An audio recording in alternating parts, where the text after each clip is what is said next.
This week, one dad's virtual reality has gotten too real, so he stepped back to 2D pixels. Another dad has continued his journey through Destiny 2 as the industry sours on the game. And for the Gaming Dad Victory of the Week, we meet Josh and his son Jack with an incredible two-computer Overwatch play of the game. All on New Dad Gaming.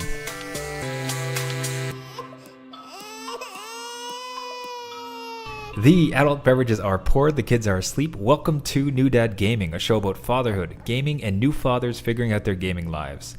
My name is Trevor, and I have a 2.5-year-old and a 4-month-old. And I'm Jeff. I have a 7-year-old and a 4-year-old. That is the first time I've gotten their ages right in, I think, like 5 episodes. 2.5 and 4. I think I'd been saying 3, and he's been 4 for a while. He's about to turn 5 months. Oh my God. See, there you go. It's all right. Time is ticking by. You need another. Oh my God. So 5 months is basically 6 months, and 6 months is basally a year. Like this. He's almost out in college. Don't worry about it. Oh, that's a dream.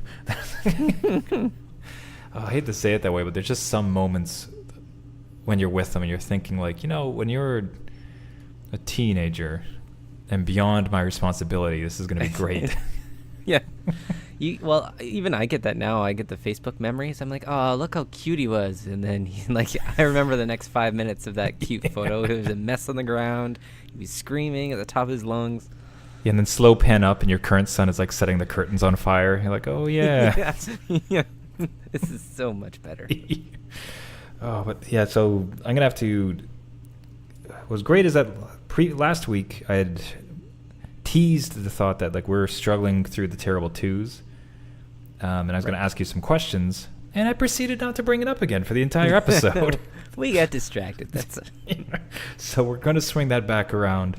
But most importantly, it's time for the Gaming Dad Victory of the Week. Each week we feature an exceptional gaming dad, and often their kids who are doing fatherhood and gaming so well. This week we're featuring Josh and his son Jack, a dynamic duo playing Overwatch together. So now, this father-son sharing of a game, of a great game no less, it's almost reason enough to give the award. But the true story from behind this comes from the amazing play that the son Jack was making. So, but before we get into this, for some context, with Overwatch, if you hadn't played it, which is excellent game, ton of fun, every live match there's a play of the game. So the best player, maybe he got a team kill, maybe he saved everybody. It's just an exceptional play, and the game awards this one person play of the game. I have never won play of the game. Okay, okay. My entire history of playing this game, I have never once won play of the game. I've never done something well enough to merit recognition from this game. But so we're going to paste the link to this in the show notes, and it needs to be seen to be believed. So what you have to set up the scene, Josh the father has stepped away from the keyboard for a moment while a live game is going on. Him and Jack are both playing. But Jack doesn't miss a single beat. With utter heroics, Jack is jumping between computer to computer to computer, playing both of the players for the live match that's going on. Oh, it's crazy. That is nuts. Just bam, bam, bam. Like goes over this one, does what he needs to do, goes over to the other one, playing this character, killing it, doing so great. Wins play of the game for the match as well. Which is like, yeah. Which, I mean, for anybody who sees it, that's like, it's well deserving, but the game itself awards play of the... Not only is he playing two characters at the same time to cover for his dad who had to take off, he wins play of the game. He's making you look so bad right it's just now. Like... I can't do it playing one player. Right. And Jack is already so advanced that playing two players, he can still be the best player on the field. So... so it's... And really just to go over what's going on is like the computers are not next to each other really. He has to run in between them, so there's a delay. It's not like he's sitting in the same seat just kind of typing on two keyboards. He is running across the room, like practically diving in slow-mo. Like with an epic score and a little bit of video editing, like it's a movie blockbuster. It's just So fantastic. This game has come up a bunch as far as one that really seems to play well with fathers and sons and daughters. Like so, just like father and kids. Like there seems to be a real appeal for gamers. I'm surprised, Jeff, you haven't dipped your toe in yet.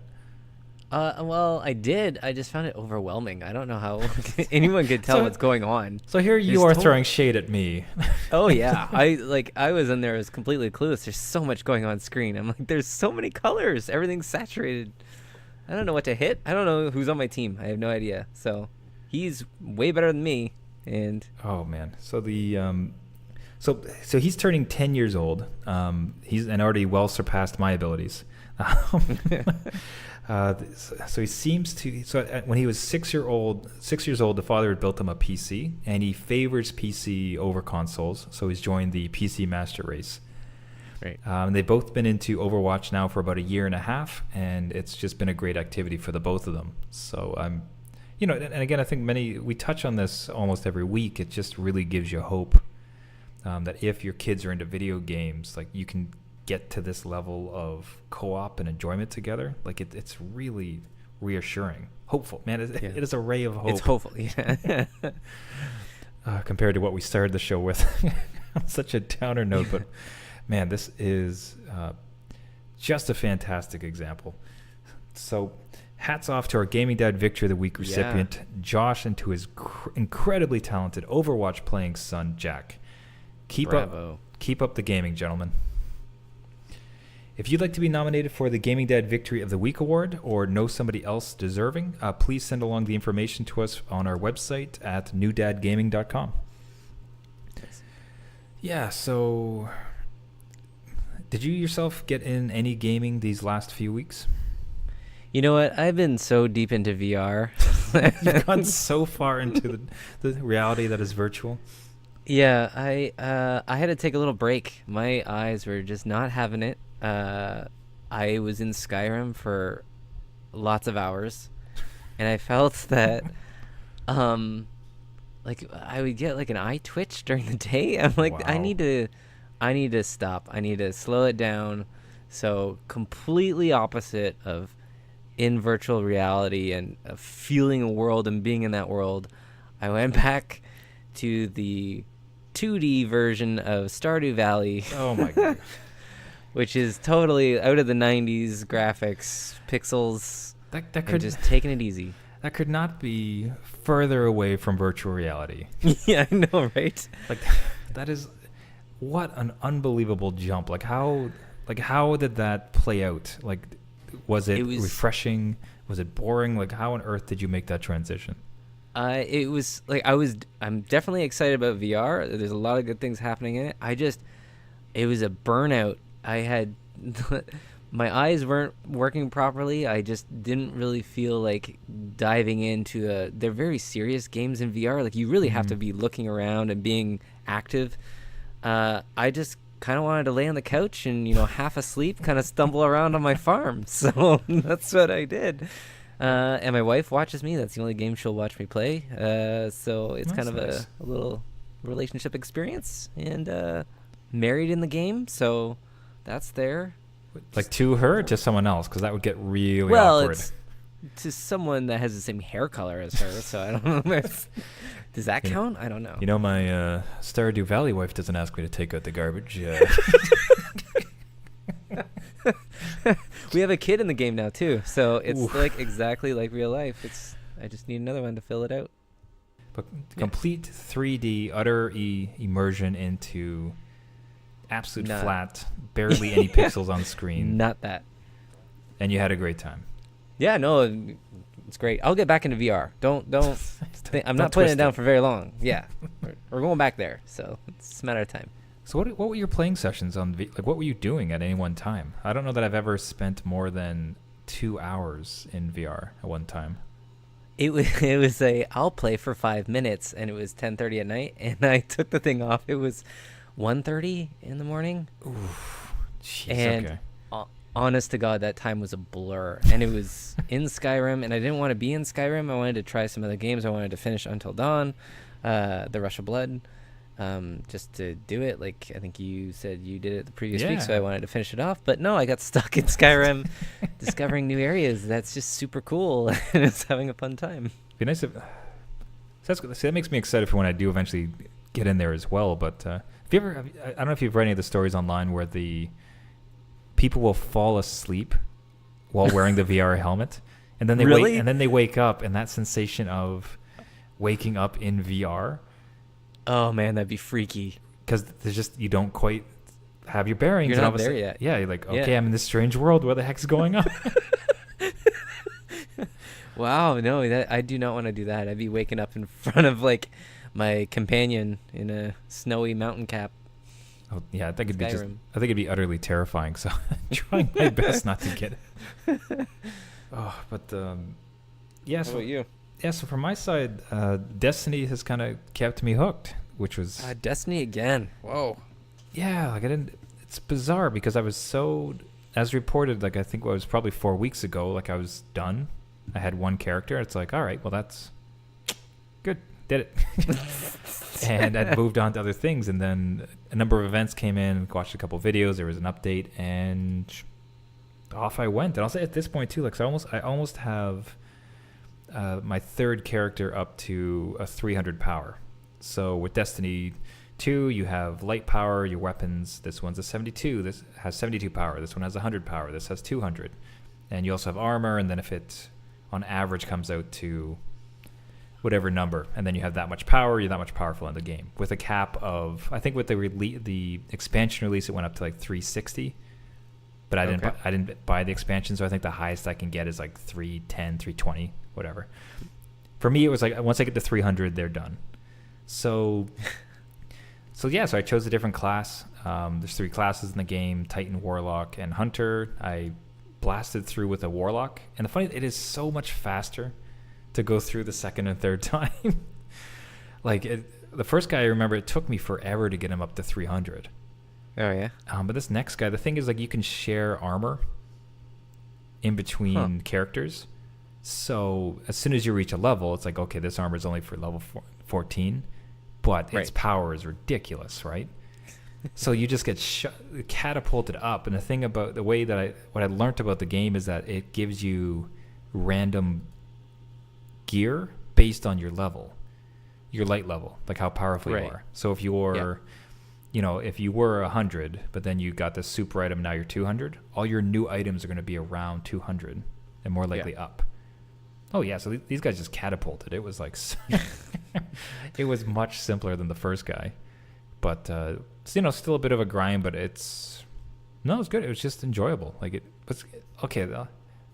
I'll admit to it. What is kind of a weird way that I played it the second times. I'm trying to learn another language. I'm trying to pick up a bunch of podcasts for some new skills around, and so I'd be playing the game, but I'm listening to these podcasts and these other shows to try to pick. Oh, really? And it sounds so bizarre. It's like, so is this game not fun enough that you're doing it? It's more like you've been through these motions before. Yeah. And it's incredibly enjoyable, but it's just like there's nothing really that fantastic about the audio. The music is beautiful. The sound effects are fantastic, but it's just like it's not so absolutely critical to gameplay that you have to be like listening into every little sentence. So, Okay, and you don't need to like hear someone coming up behind you, kind of thing, or whatever. Like it's no, there's like indications about where they're shooting you from and such, and like I think if I was playing anything competitive or any of the more intense modes, like they have these strikes which are like kind of more advanced stuff, then I would do it. But like yeah, so it was this weird kind of just chill, relaxed experience where it's like I'm playing this and grinding through, which is kind of old school RPG, just like grind it out, which is borderline meditative, honestly. And then I got these podcasts and these streams kind of going into my ear, and that sound getting through it. It was really nice, man. I don't know what to say. Yeah, I don't see any harm in that. I remember going through the old Final Fantasies that way, where you had to grind your level, and I had a great time. I put on like a mix CD and just grind away. For the kids at home, Jeff. For the kids at home, can you explain a mix What's CD? a CD? What's a mix CD? Yeah, we didn't have Spotify or anything that streams music and random things. You had to you either had to burn your own CD or get albums from different people and then switch them out. Get up off your butt and go switch them. So there's this program called Nero you always had on your computer, and you grabbed your various MP3s and you. MP3s, what's that? Oh. They probably don't even know that. Even worse is if you remember with cassettes. Like, I don't know if you ever put yourself. Oh yeah. So you'd have a tape deck that had 2 cassettes and one's blank, and you're literally playing the song on one of the cassettes and having it record to the second. Yep. And just, I'll say Even like off the radio. Do you remember off the radio? You'd listen for a song and you'd suddenly hit record. oh, that was the worst because then you're listening to it later and it's like on KKKBL. You got this garbage radio announcer memories. in the background. Oh, but yeah. So okay, so I'm going to do an unheralded transition into because I desperately need to ask you about Terrible Twos, but but we're going to swing back around to Destiny because there's some other interesting news about it, and that's how we'll close out the show. Okay. So Terrible Twos, what's up with that? Yeah. They're terrible for a reason. Yeah, like I said in the previous one, I think my line was it is a mental condition. Like it's not just a cliche with these kids. No. Oh, so I don't know if it's when you went through it on either one. Did your kid just say no to everything? Oh yeah, we had a phase like that for sure. They're testing you all the time. And they know what they can get away with, and they know what they can't, and they know what they can push. Or, worst case scenario, well, not worst case scenario, but they go to mom, ask something, and then if she says no, they go to dad. And dad doesn't know what mom said. There's no coordination. Oh, man. 'Cause this is just like, we could literally be offering him chocolate, and that for whatever we say to him is just immediately like, no. It's like, hey, this no. Yeah. And it's like, you didn't listen to the thing that I said. you just have this like gut reaction no to anything we'll ever say. Yep. So it's just about, like, I find with him it's like flows, where if you imagine like the analogy I'd try to put in would be if you imagine a bike with gears.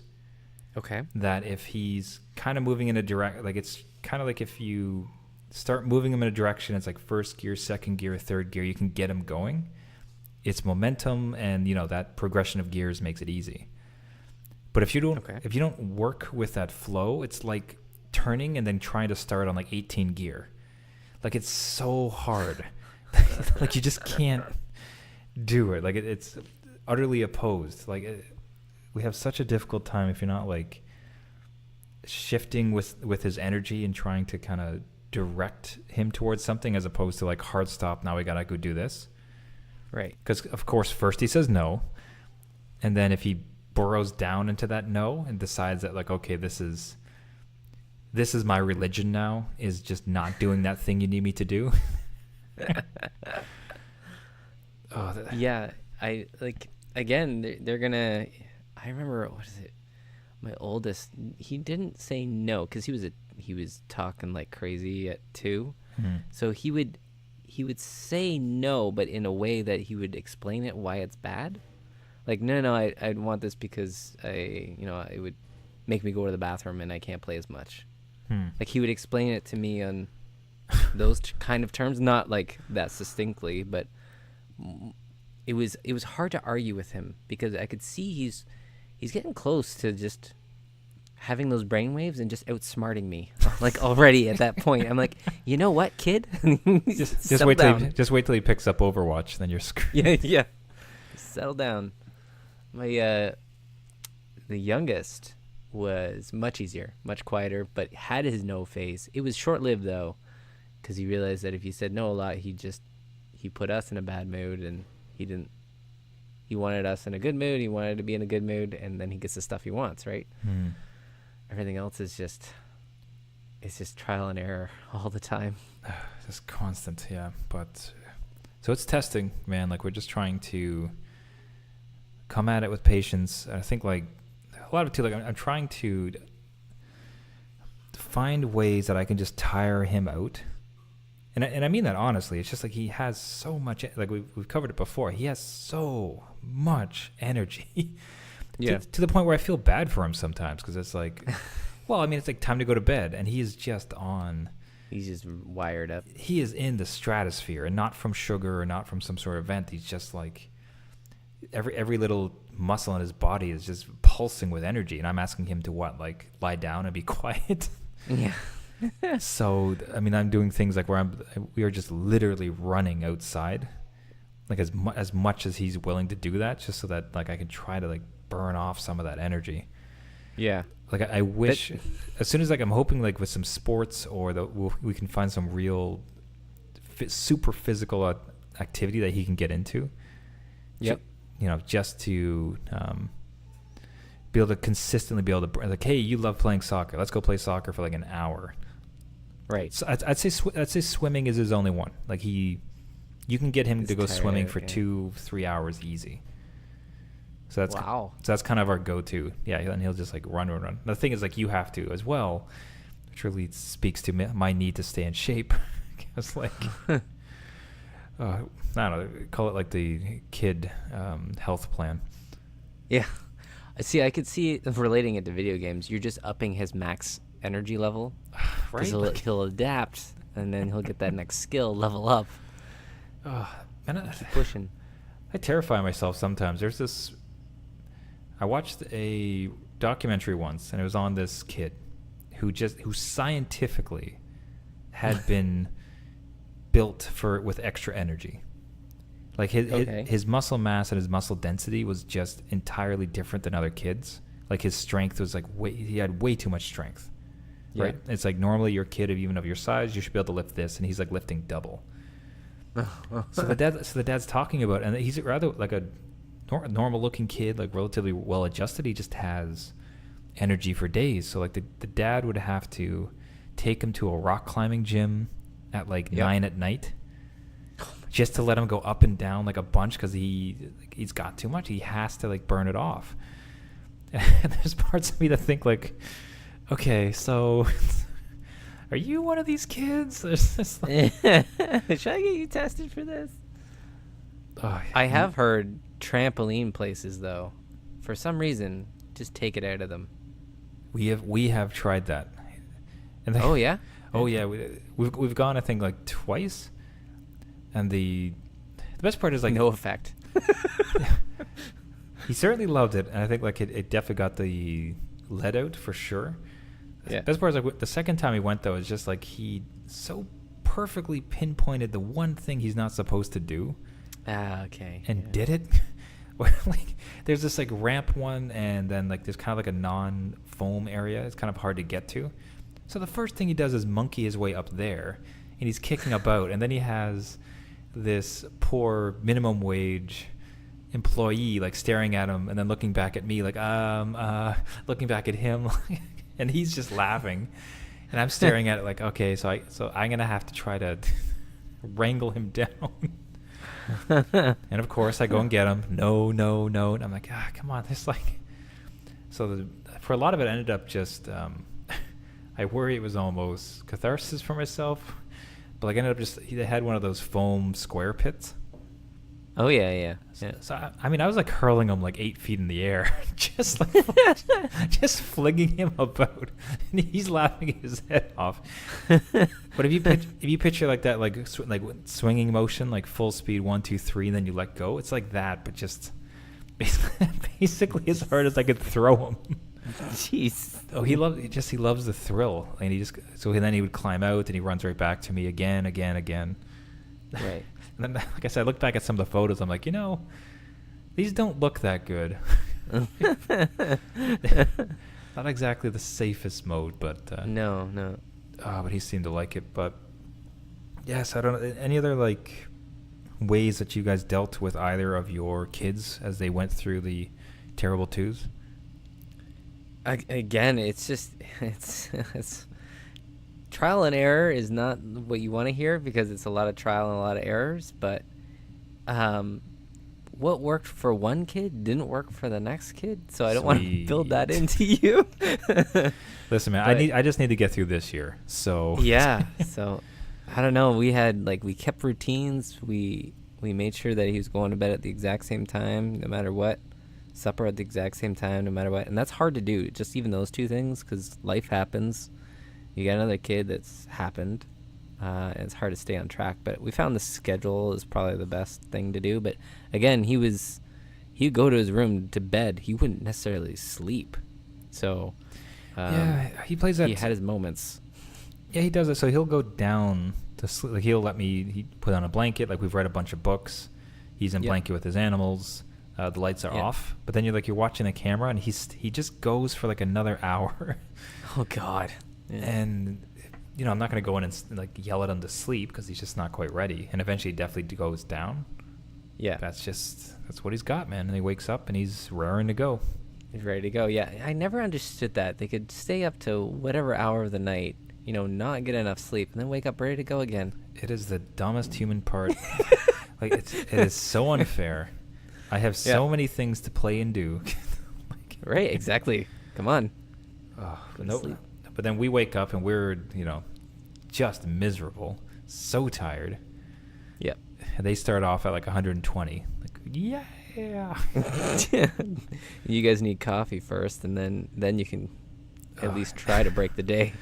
I laugh a bit because some of the first things he says in the morning is "Daddy, coffee." You're right, son. It's like, can you make it? Yeah, that's the next step, I guess. But yeah, I guess it's become such a routine. He knows that, because I've walked him through. I'm trying to just talk him through anything that we're doing.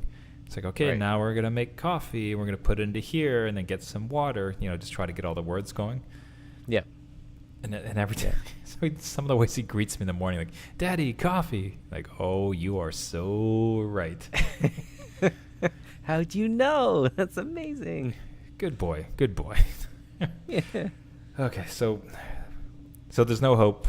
Thanks for that. No, you're basically screwed. So just try to survive. Tune in next week when. But we will. So let's do the second transition.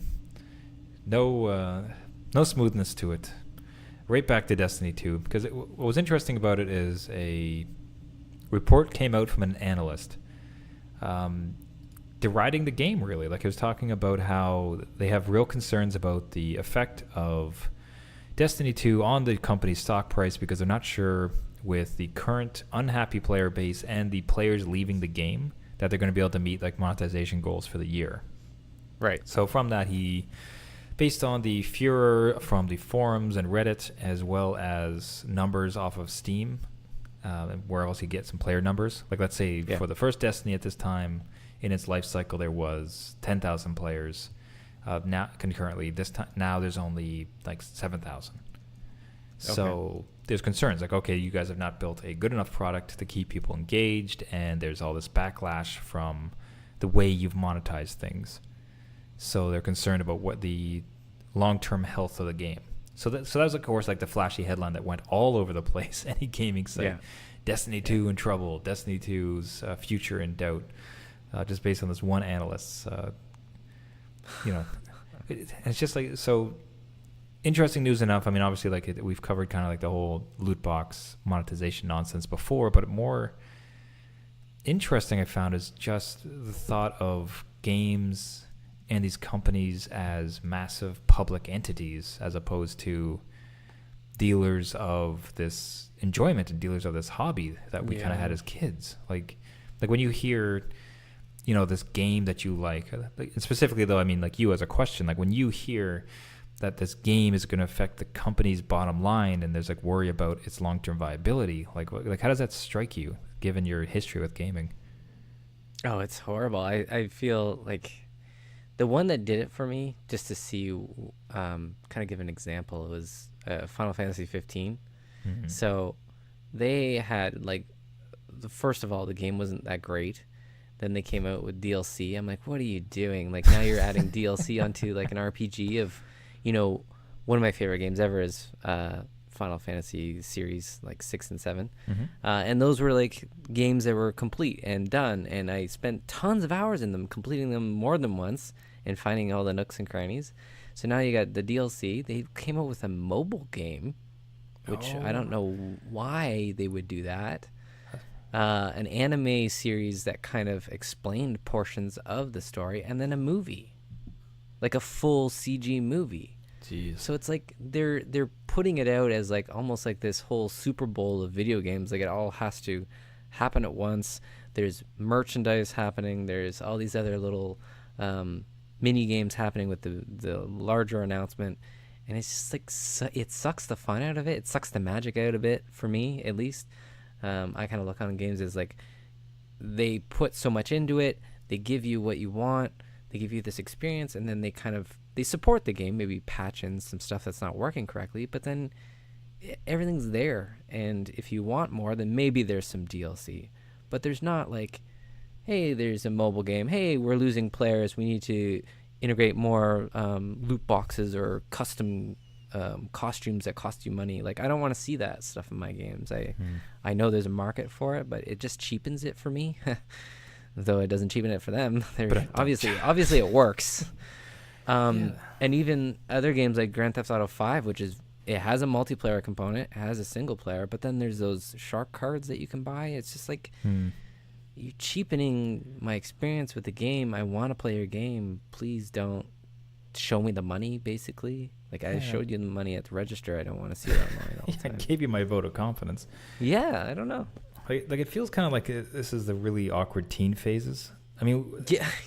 Well, it says like if these games are expensive to produce, although there's some party that almost wishes that they would just either charge you monthly, like be honest about it. Like, look, if you're gonna have this online huge experience, it's a monthly cost, or this is a contained experience. Here's a one-time fee, and maybe it costs like 80. Like 80 is the price as opposed to 60. Maybe 60 is too low, whatever. But it's just, so there's these microtransactions. There's this opportunity to make extra money.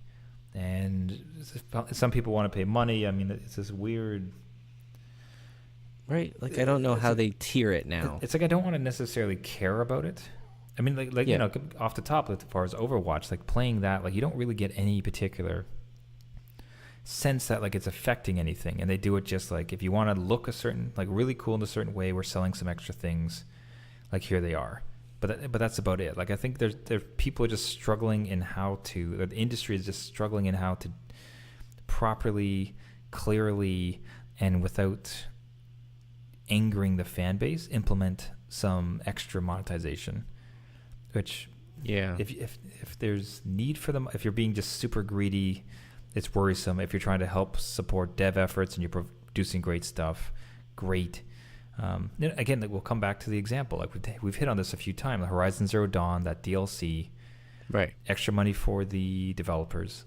Awesome. Yeah. Like how great was that? Like that's and it's separate from the main story. Like you can still complete it without that piece. Exactly. Then you know what I mean? Like Overwatch, again, like I mentioned, like doesn't feel that bad. It's just like, all right, if you want to have a crazy spider costume, you pay $2, and then, or you don't. Just purely cosmetic. Doesn't feel. It's just curious because like other games have done purely cosmetic, non-game altering parts of it, and they did it in such a way that it pissed off people. Yeah. Many ways with like ultimately with Destiny, like there's not a lot you can do to buy anything that's going to really up your game against other players or anything. Like it's largely cosmetic, but it's just somehow the way that they did it was angering. Well, for instance, they took away features from the previous game that people really came to expect.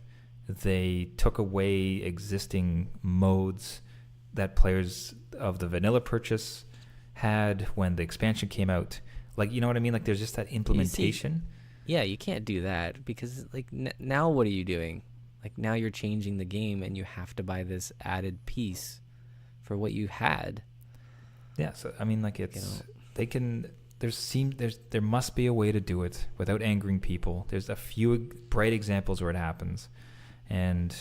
But from where we started, the thought of us whilst playing getting inundated with these messages and items of like, oh, this is going to affect the company's stock price, like this game is going to ruin a company, is just it is a weird new reality.